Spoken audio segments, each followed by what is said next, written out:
Jemaat Gloria Gereja Kristen Immanuel, salam sejahtera dalam kasih Tuhan kita Yesus Kristus. Pagi hari ini kita akan membahas satu bagian dari Alkitab terambil dari Filipi pasal 1 ayat 12 sampai 21 dengan tema yang digumuli oleh tim pastoral Gereja Kristen Immanuel, yakni sharing and sharing the gospel. Dan saya menambahkan dengan subtema demi kemajuan Injil. Jemaat sekalian, mari kita awali dengan doa. Mari kita berdoa. Terpujilah Engkau ya Allah Bapa kami dalam Yesus Kristus Tuhan, Gembala kami yang baik, kekasih jiwa kami. Kami diperkenankan beribadah padamu pagi hari ini, semuanya semata-mata hanya oleh karena kasih karunia Tuhan. Di saat kami beribadah, kami hendak membaca dan mempelajari Alkitab, firman-Mu. Kami rindu bertumbuh dalam anugerah-Mu. Bapa, firman-Mu adalah penyataan-Mu yang khusus bagi kami. Buatlah kami semakin mengenal Engkau. Bapa, firman-Mu adalah makanan utama bagi kami orang percaya. Kenyangkanlah kami ya Allah dengan firman-Mu.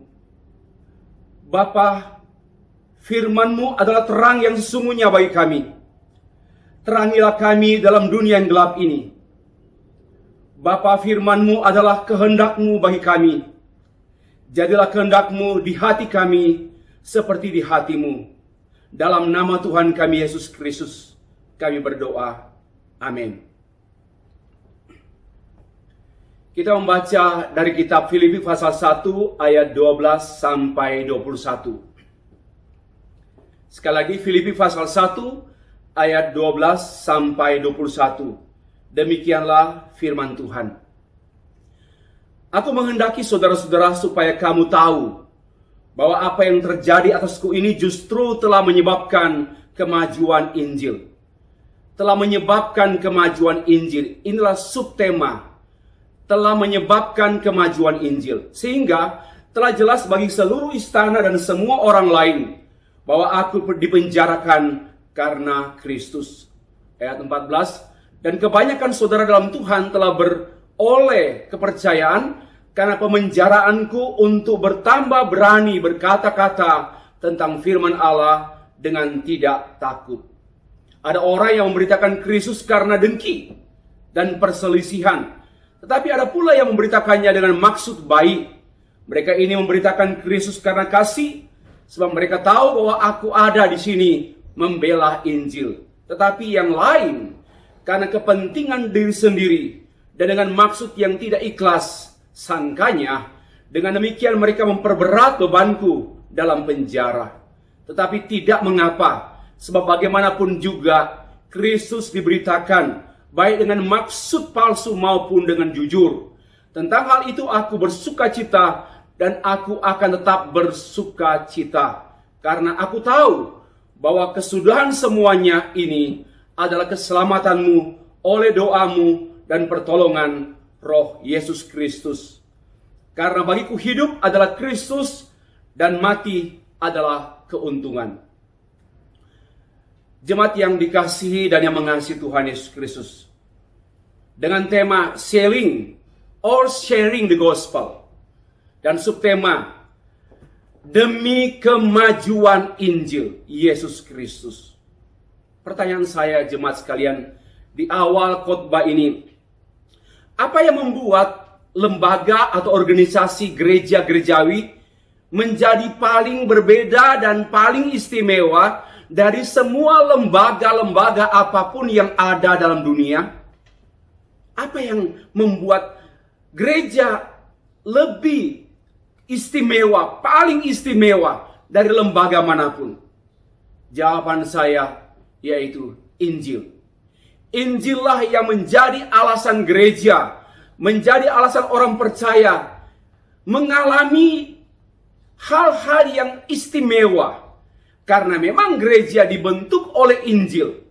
Tanpa Injil tidak ada gereja. Gereja didasarkan pada Injil. Tanpa Injil, maka gereja bukan lagi gereja. Gereja beroperasi oleh Injil, beroperasi sesuai dengan Injil. Dan itulah gereja evangelical, gereja Injil, gereja Injili.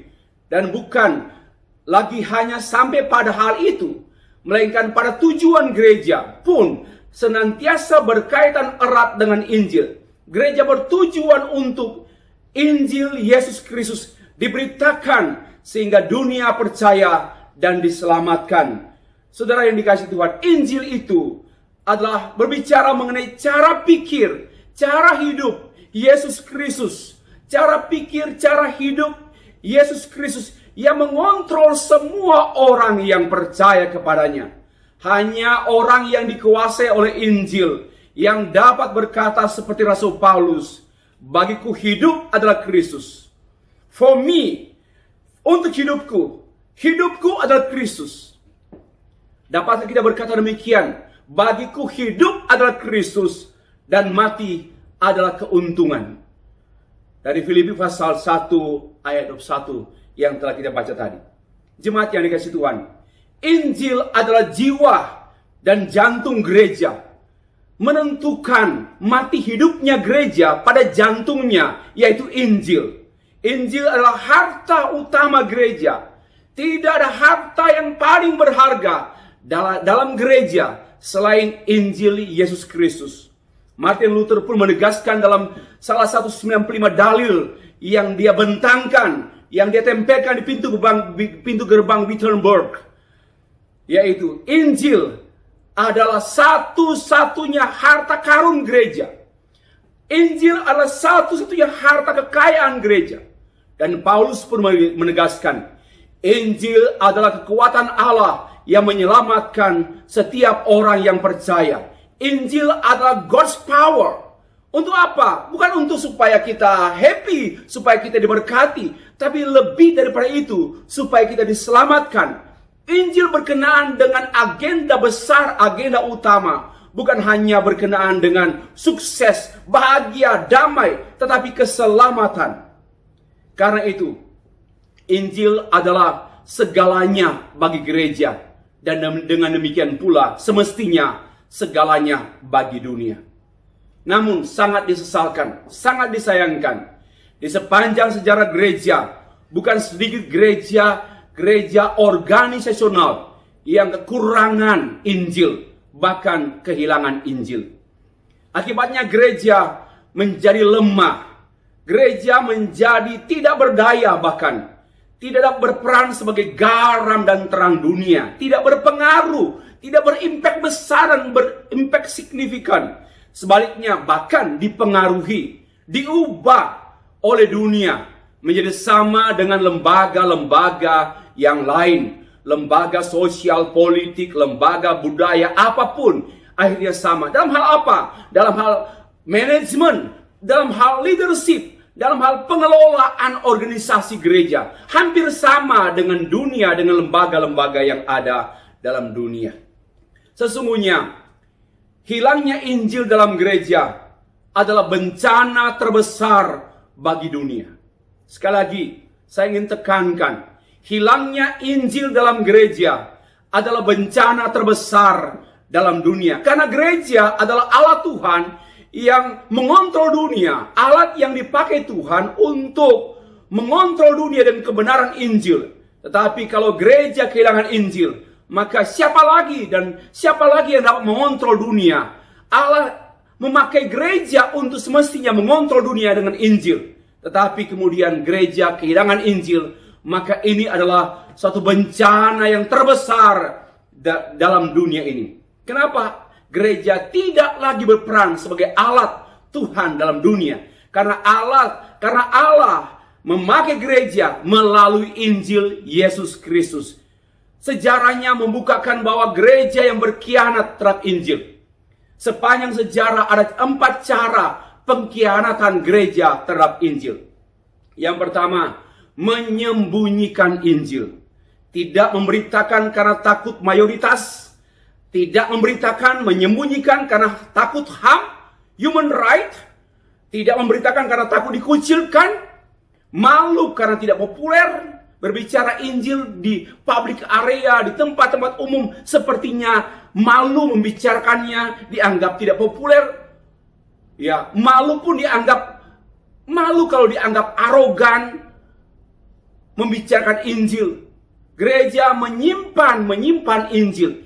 Inilah pengkhianatan gereja. Salah satu bentuk pengkhianatan gereja terhadap Injil, yaitu menyembunyikan Injil dengan sejumlah alasan, di antaranya karena takut dan malu.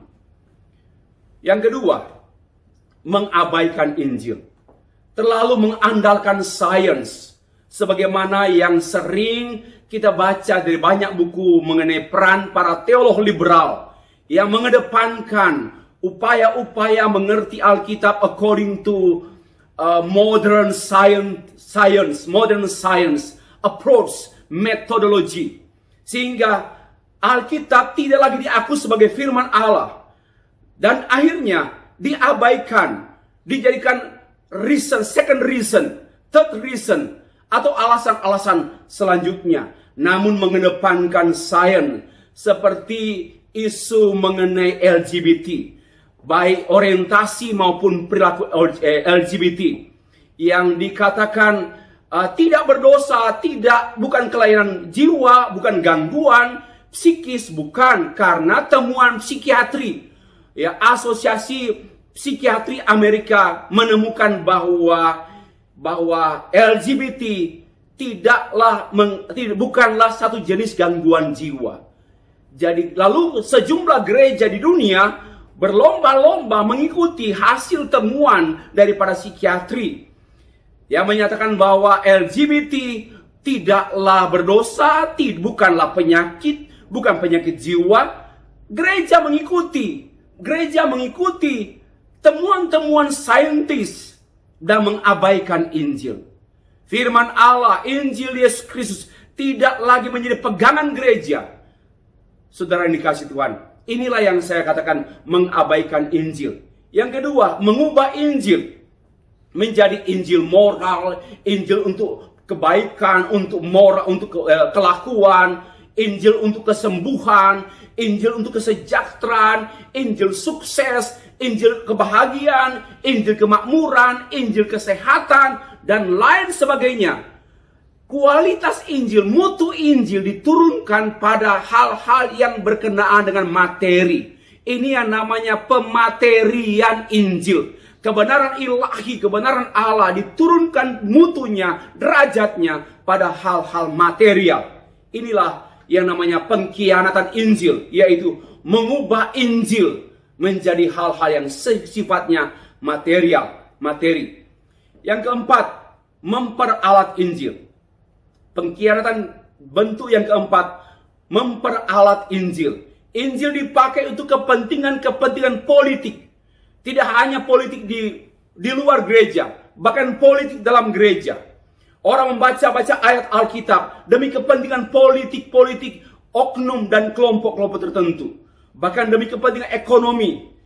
Orang membicarakan tentang Injil demi kepentingan ekonomi. Seharusnya politik dan ekonomi demi kepentingan Injil. Namun perilaku orang tertentu, kelompok tertentu, demi kepentingan politik, demi kepentingan ekonomi, mereka memperalat Injil. Saudara-saudara, inilah pengkhianatan gereja sepanjang abad gereja. Ada minimal 4 bentuk pengkhianatan. Akhirnya gereja mengalami kekurangan Injil, bahkan kehilangan Injil. Jemaat yang dikasihi Tuhan, dari pendahuluan yang saya kemukakan ini dan teks yang kita baca tadi, maka secara singkat, menurut Filipi pasal 1 ayat 12 sampai 21, kita menemukan sikap gereja terhadap Injil. Ada 2 sikap gereja yang menjadi kerangka khotbah saya pagi hari ini. Yang pertama, penegasan pengkhianatan Injil bagi diri sendiri. Ini yang namanya pseudo church. Injil bagi diri sendiri.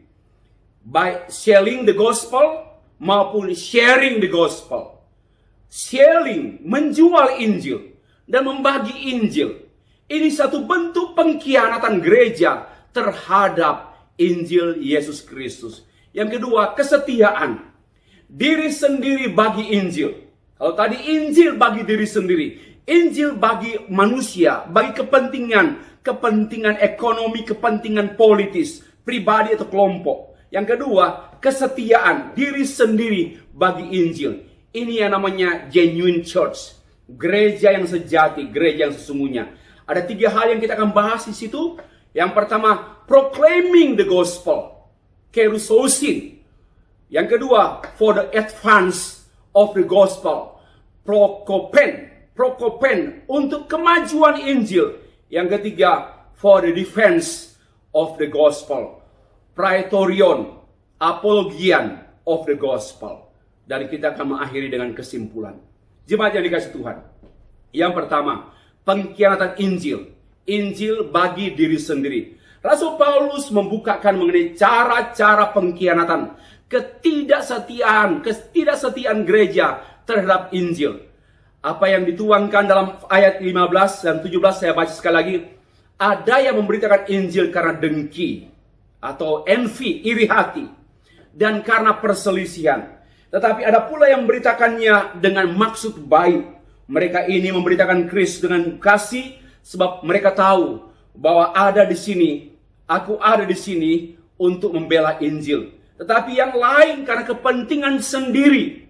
Yang lain memberitakan Injil karena kepentingan sendiri. Dan dengan maksud yang tidak ikhlas. Sangkanya dengan demikian mereka memperberat bebanku dalam penjara. Saudara-saudara, di teks ini ayat 15 dan 7-17 terjadi di sana diungkapkan penyelewengan, penyalahgunaan Injil, penyalahgunaan Injil, pembelotan kebenaran Injil, pembangkangan dan pengurangan dari arti Injil yang semestinya menurut Alkitab. Yang diungkapkan pertama, selling the gospel. Sell.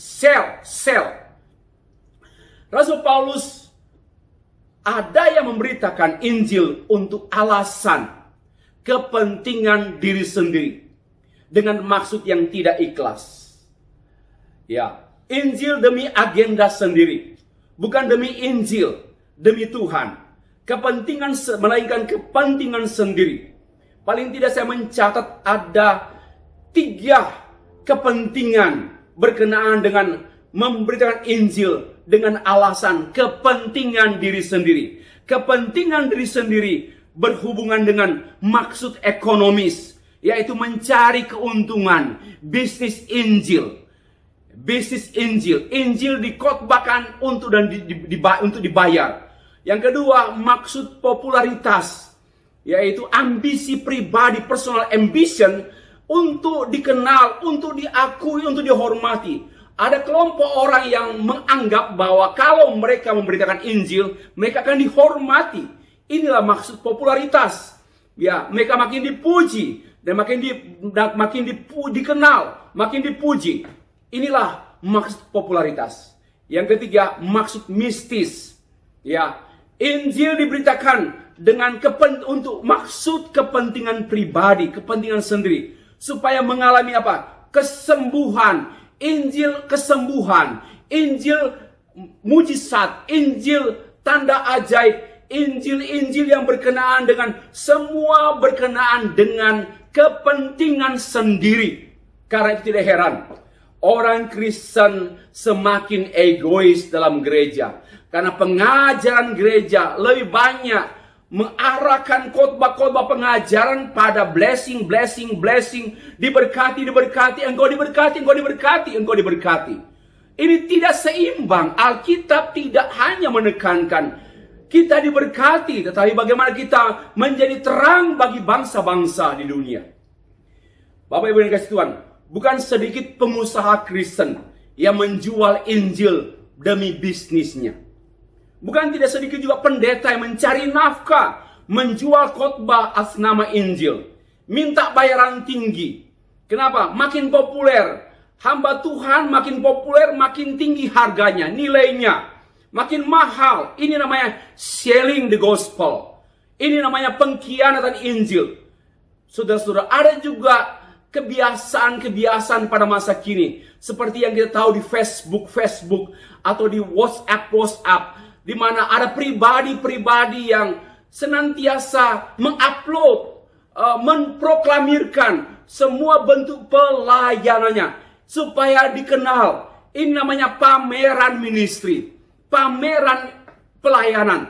Bukan dirinya, bukan lagi Injil, tetapi dirinya. Ini yang namanya kepentingan sendiri. Gereja dalam ancaman, dalam bahaya. Program-program unggulan gereja ini menjadi satu bahaya. Satu sisi, yakni bisa memberi peluang kepada kepentingan sendiri gereja. Yaitu memamerkan prestasi gereja. Memamerkan kelebihan-kelebihan gereja. Memamerkan kelebihan hamba-hamba Tuhan. Supaya dikenal dan diakui dan dihormati. Inilah salah satu bentuk pengkhianatan terhadap Injil Yesus Kristus. Jemaat yang dikasihi dan mengasihi Tuhan. Ada uang, ada barang. Ada uang, ada Injil. Semua kegiatan, dan saya mencermati, hampir semua kegiatan gereja tidak lepas dari uang. Mari kita pikirkan sekali lagi. Atau pikirkan ulang.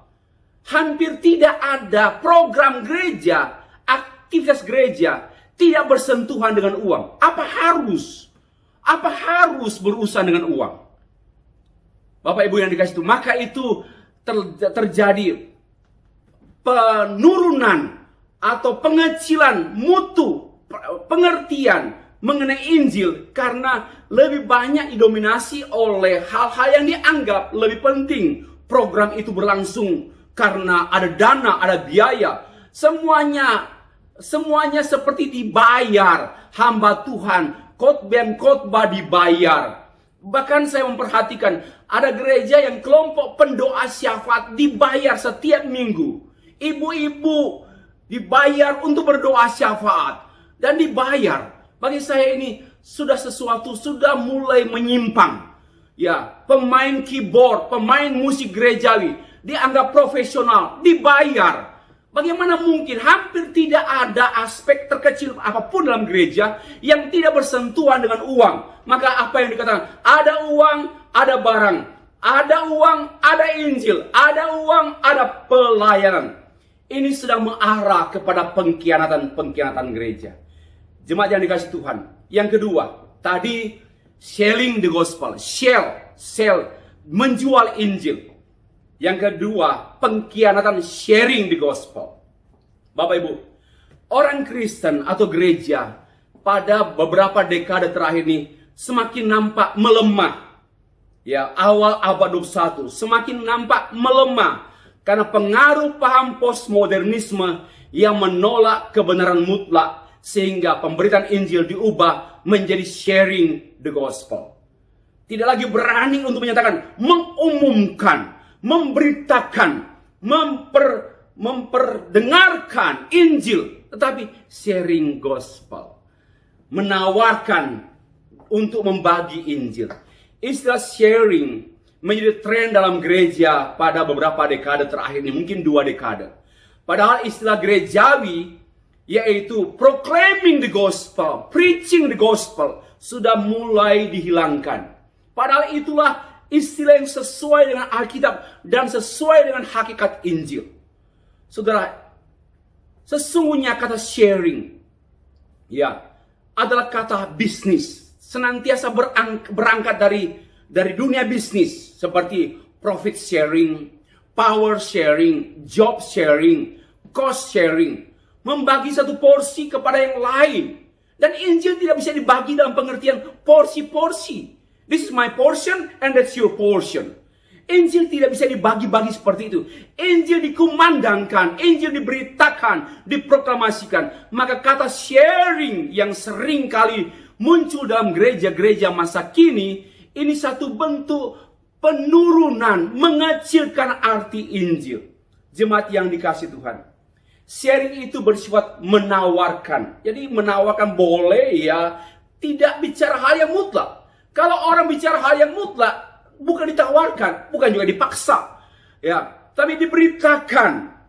Injil adalah kebenaran kabar baik yang mutlak, yang diberitakan dengan penuh kepastian. Bukan ditawarkan, kalau mau, kalau tidak mau tak mengapa. Itu sharing.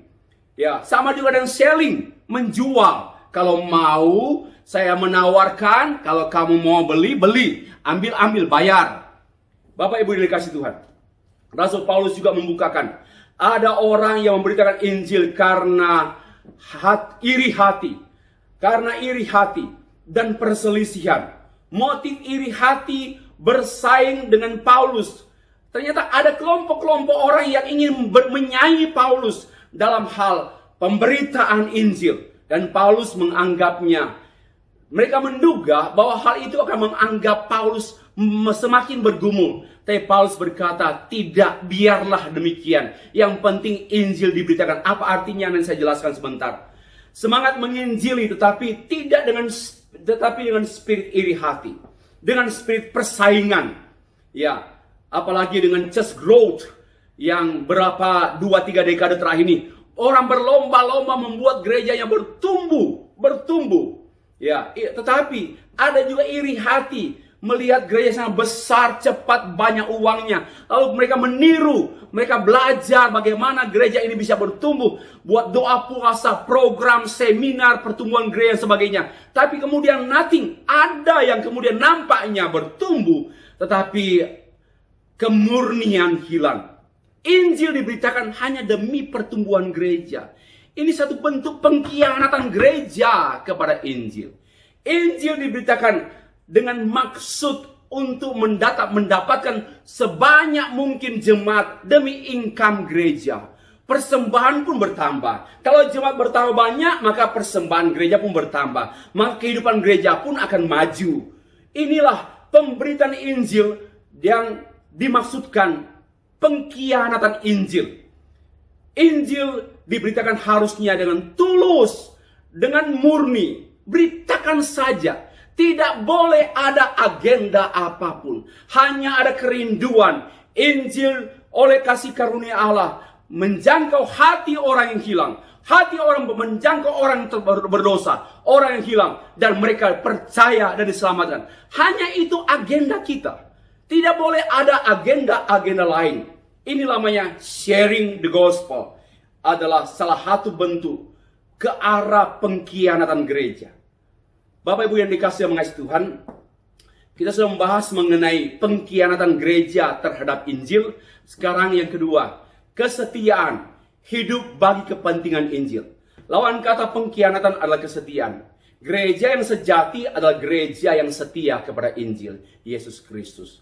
Rasul Paulus menulis dalam ayat 12 dan 13, aku menghendaki saudara-saudara supaya kamu tahu bahwa apa yang terjadi atasku ini justru telah menyebabkan kemajuan Injil. Sehingga telah jelas bagi seluruh istana dan semua orang lain bahwa aku dipenjarakan karena Kristus. Apapun menurut Rasul Paulus adalah demi kemajuan Injil Yesus Kristus. Ada 3 hal yang kita bahas di sini secara singkat. Yang pertama, kesetiaan kepada Injil. Proclaiming the gospel. Kalau kita setia pada Injil, proklamasikan Injil. Jangan jual Injil. Jangan bagikan, jangan sharing Injil. Jangan selling Injil. Tapi proklamasikan, beritakan. Istilah yang sesuai dengan istilah memberitakan dalam bahasa Yunani, kerusosin. Dari kata keruso, yang berarti to hero, mengabarkan, mengumandangkan, berbeda dengan menjual dan membagi. Ya, mengumandangkan, preaching, proclaiming. Kenapa? Ini berbicara mengenai divine truth, kebenaran ilahi, yaitu Injil. Kalau kebenaran manusia, kebenaran saintis, ya di-sharingkan, dijual juga silakan. Tapi Injil tidak boleh dijual, tidak boleh dibagi, tapi diberitakan, dikumandangkan, dan dikabarkan, diproklamasikan. Why? Karena divine truth, kebenaran Allah, kebenaran ilahi. Dengan demikian, gereja sudah berubah dan sedang mengubah Injil, mengecilkan, mengkhianati Injil dengan cara sharing, izinkan saya sharing Injil pagi hari ini. Izinkan saya membagi saudara-saudara sedang mengecilkan mutu hakikat Injil yang sebenarnya. Padahal Injil adalah berita yang final, berita yang absolut, berita yang paling istimewa. Good news, kabar baik, dan satu-satunya kabar baik. Tidak ada yang lain. Karena itu kita harus bertobat, kembali menulis dan menyebut kata, memberitakan, memproklamasikan Injil, memberitakan firman Allah, memproklamasikan firman Allah, mengumandangkan firman Allah, mengumumkan firman Allah. Jangan diubah dengan sharing. Apalagi yang paling rusak, selling, menjual. Bapak Ibu dikasih Tuhan. Yang kedua, dari kesetiaan pada Injil. Yaitu for the advance of the gospel. Untuk kemajuan Injil. Paulus menyatakan bahwa apa yang terjadi atasku ini justru telah menyebabkan kemajuan Injil. Sehingga telah jelas aku dipenjarakan karena Kristus, karena Injil. Istilah Injil dan Kristus dalam ayat 12 ini sama artinya. Bapak Ibu dikasih Tuhan. Demi kemajuan Injil, Paulus rela dipenjara. Dan Paulus rela menulis surat kepada jemaat di Filipi. Tatkala dia berada di penjara. Inilah komitmen Paulus. Bahwa segala sesuatu yang terjadi atas hidupnya, termasuk penjara yang dia harus tanggung, adalah demi kemajuan Injil. Fokus perhatian Paulus, tujuan Paulus adalah demi kemajuan Injil. Yaitu penyebaran Injil semakin luas, itu namanya kemajuan. Injil semakin diberitakan dengan luas, semakin berpengaruh kepada orang-orang yang menerima Injil. Dan Injil membentuk cara pikir, cara hidup orang-orang percaya atau gereja. Itulah yang namanya kemajuan Injil. Penjara yang dialami oleh Paulus adalah karena Injil dan demi kemajuan Injil. Kemajuan dalam pengertian progresif. Seperti ragi yang dimasukkan dalam adonan tepung untuk membuat kue. Ragi itu kecil sedikit-sedikit, tapi dapat mempengaruhi seluruh adonan. Ya, Injil itu kecil, tapi pengaruhnya mendunia. Pengaruhnya sangat-sangat berarti. Itulah Injil Yesus Kristus. Penjara, kesulitan-kesulitan, kekurangan-kekurangan. Gereja hampir tidak dapat terlepas dari kata kekurangan, kesulitan. Ya, saya tidak menemukan ada gereja yang tidak berurusan dengan kekurangan, kesulitan. Dan itu sesuai dengan Alkitab, Bapak Ibu. Tetapi apapun kekurangan, kesulitan, masalah, hambatan, namun demi kemajuan Injil. Tidak hanya juga membuat orang lain, dan juga tidak hanya juga membuat orang percaya karena Injil diberitakan, melainkan juga ada orang-orang yang melihat Paulus yang begitu giginya memberitakan Injil sekalipun di penjara. Dan demi di penjara, dan demi kemajuan Injil di penjara, orang-orang lain pun terpengaruh dengan kuasa Injil lewat hidup Paulus. Kenapa? Mereka menjadi berani. Mereka menjadi berani, tidak takut memberitakan Injil di mana-mana. Penjara adalah kemajuan Injil. Keberhasilan Paulus berurusan dengan Injil dan penjara. Ya. Keberhasilan Paulus tidak dapat dipisahkan dengan penderitaan. Dan penderitaan karena salib adalah keberhasilan gereja. Penderitaan karena salib adalah ukuran keberhasilan gereja. Bukan soal fasilitas. Bukan soal gedung. Bukan soal gedung gereja yang serba ada, serba lengkap. Tetapi gereja yang bersedia dan mau memikul salib. Itulah tanda, itulah ukuran mutlak. Gereja yang dipakai oleh Tuhan. Gereja yang berkenan kepada Tuhan. Yang ketiga, Injil for the defense of the gospel. Untuk pembelaan Injil. Praetorion, membela Injil. Tetapi ada pula yang memberitakan Injil dengan maksud baik. Mereka ini memberitakan Kristus karena kasih. Sebab mereka tahu bahwa aku ada di sini membela Injil. Bapak Ibu, komitmen hidup demi kemajuan Injil berasal dari komitmen kasih. Ada yang memberitakan dengan maksud baik, yaitu karena kasih. Ada pula yang memberitakan Injil dengan maksud baik, Yaitu karena motif kasih. Bapak Ibu yang dikasihi, mengasihi Injil artinya tidak membiarkan Injil diselewengkan, atau diperalat, atau diubah, atau diperlakukan secara tidak patut, tidak ikhlas, tidak tulus. Motif iri hati, motif kepentingan diri sendiri, motif egois, motif persaingan, motif bisnis, motif politis. Ini semua tidak patut berurusan dengan Injil, melainkan pengkhianatan terhadap Injil. Setia kepada Injil artinya mengasihi Injil, artinya membela Injil. Ya, Injil protarion seperti orang Yunani. Ya, lalu praetorius bahasa Latin, bahasa Yunaninya proitarion, bahasa Latinnya praetorium. Praetorium berkenaan dengan orang-orang teristimewa yang ditentukan untuk membela kerajaan, membela Imperium Roma, kekaisaran Romawi. Dan kata itu digunakan oleh Paulus juga membela Injil. Orang-orang yang khusus disiapkan, dilatih, dilatih dan disiapkan untuk membela Injil. Bapak Ibu yang dikasihi Tuhan, inilah yang Paulus tekankan mengenai kalau kita mengasihi Yesus Kristus, mengasihi Injil, setia pada Injil, jangan membiarkan Injil diubah, disusutkan, diturunkan, ya, diperalat dan sebagainya, diperalat, diubah dan dikecilkan. Biarlah Injil tetap Injil dalam pengajaran dan dalam kehidupan kita.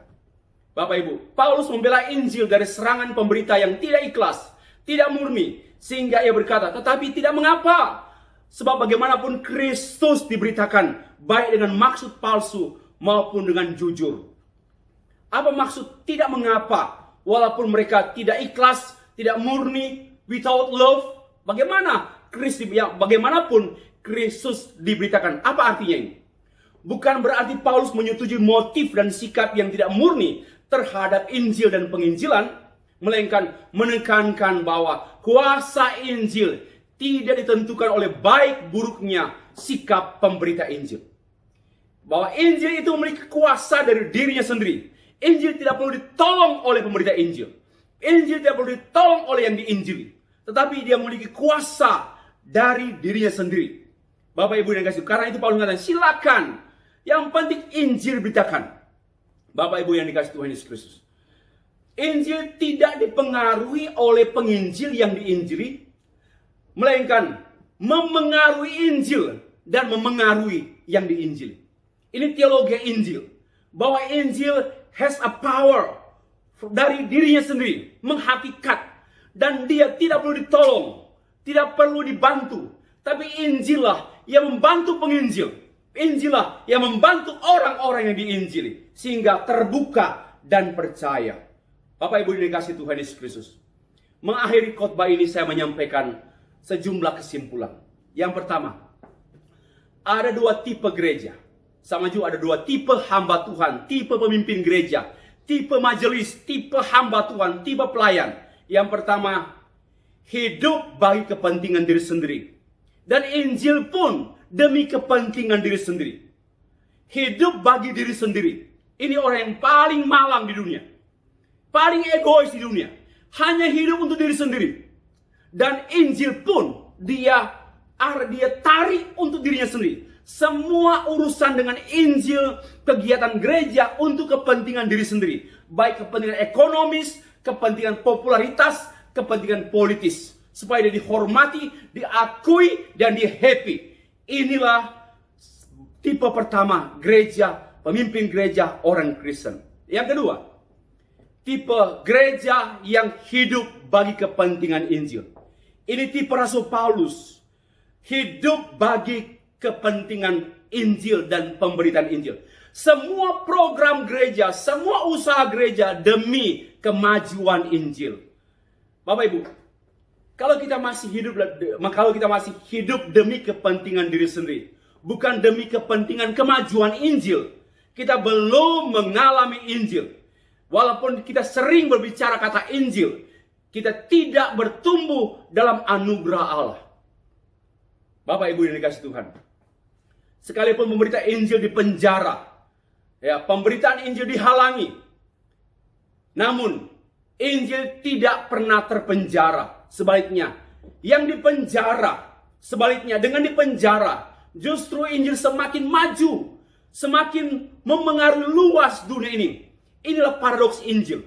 Ini yang membuat kita terheran-heran.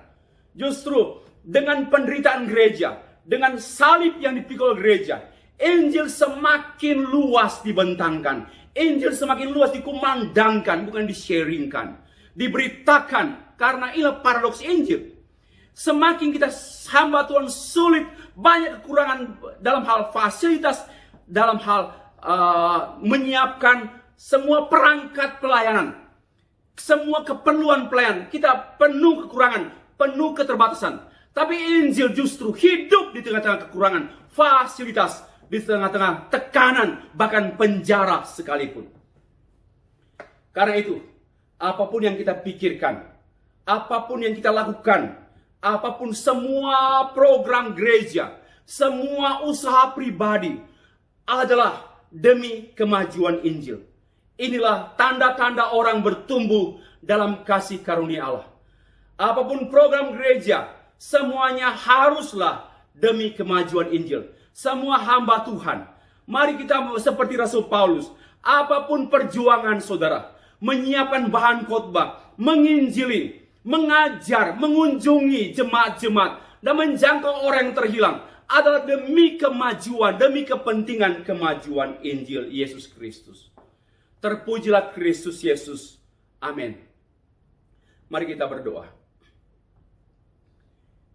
Ya Allah, kuasalah kami dengan Injil-Mu, supaya kami bertumbuh dalam anugerah-Mu, sampai kami berkata seperti Rasul Paulus, bagiku hidup adalah Kristus, melayani Kristus, hidup bagi Kristus, dan mati adalah keuntungan, yakni sukacita bersama Kristus di bumi dan di surga.